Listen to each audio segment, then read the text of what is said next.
there. Welcome back to my channel, Chos. Welcome back to the discussion. So, we will elaborate culture, society, and politics as conceptual tools. So, we are already on the observations about social, political, and cultural behavior and phenomena. So, we are already done discussing what we have. Uh, we are we are done discussing about compound culture and the first few concepts that we talked about. So we are actually just glossing over the concepts last time. So this time we're gonna try to have a direction about the discussion. Okay? So classmates, culture, society, and politics are concepts. So these are used to explain a particular phenomena, behavior of group of people who are in a particular community. So this these words have very wide coverage and sometimes they can get very difficult to explain. So just to give us an idea, we could start with the concepts as social we people as social beings. So we people as social beings, we cannot actually live without other people. Again, you students are social beings. I am a social being. People in general are social beings. So that makes us everyone dependent on each other. So we live our lives and our lives are shaped by different forces. And these forces are practically constructed by the society. So whether it's the gender, like what we talked about last time, or the socioeconomic status and the careers, etc., these are practically contributory to how we are being constructed as individuals. So, from there, as the construction surfaces, there are social realities which are considered as behavior and phenomenon that transpires in the process. So, ito yung mga nangyayari sa lipunan natin na makakonsider nating mga social realities. Bibigyan ko kayo ng example. Madalas nakikita natin to sa mga kanya-kanya nating barangay, streets, communities, even families, na di natin masyadong pinagtutuunan ng pansin. But actually, these are truths about life. These are truths about the society that we have to examine because they have the reasons why they happen. First, example.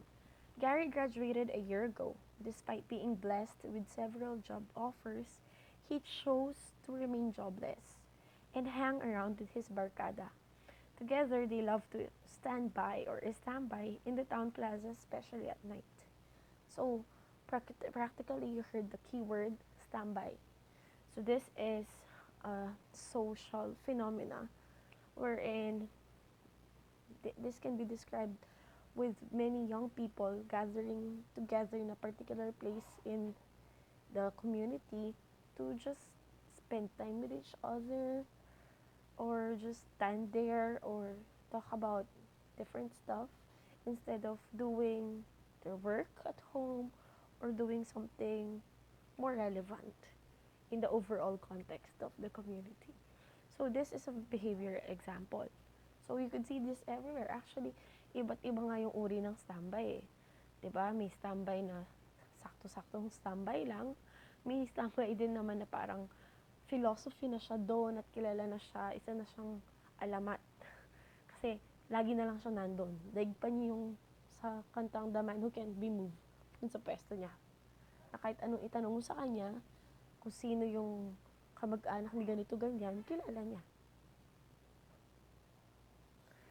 The second situation will be about a businessman named Mang Leo who usually gives money to, let's say, suppliers and other involved people, like money or any form of favor for his transactions to be faster. So it's what you call padulas. So this is also prevalent in other offices or other aspects of life. the concept of lagay is very popular, sadly. So this is actually a practice of people who want to make things faster in a not so legal way. So mm, they tend to resort to bribing, to giving money, so that they could overtake those who came before them or who should be served earlier compared to them. It only proves how money speaks, how money works. So alam naman natin yun. Na sadly, kung sino yung may pera, sa kanya yung favor. Pero that's why we're studying this, para ma-enlighten tayo at para hindi tayo mabulag dun sa ganong concept. Kasi hindi naman lahat tungkol sa pera. The third one is, um, if grades were to be the basis of Rusty standing in his economic class, he would truly fail. However, he was given a passing grade by his economics teacher, who happened to be a childhood friend of his mother. This could also be applied to an applicant in a particular company whose father is actually a close friend of the owner of the company.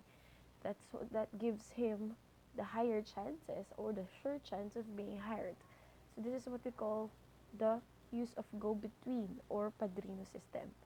So other includes food taboos, same-sex relationships, um, and practices like going to the going to the faith healers. These are different behaviors and phenomena that we people intend to practice. It doesn't mean that these are existing, that everybody gets involved in such behavior.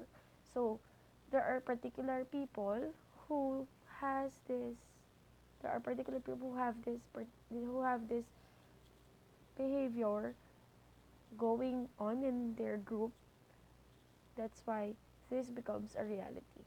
And sadly, many of this transpires. I don't have anything against food taboos or same-sex partnership. It's still in the matter of how people perceives it. So as for me, um, I would go in the neutral way. There's nothing wrong with it being a standby as long as you're not doing anything wrong. As I assume to your community, that as long as you moderate it, not to the point that you're already becoming a burden to your family. There's, for lagay, this is something that you should frown upon because we have to go in the usual process. Food taboos, we should respect the culture of different groups and religions. Same sex partnership, whatever the preference of the person is, if that makes him happy without stepping on other people's rights, then go. And so, ideally, that's how I position myself. As long as the people working or operating around me are being happy without necessarily causing trouble, things are okay. Then use of a go between or padrino. This is quite prevalent, but sadly speaking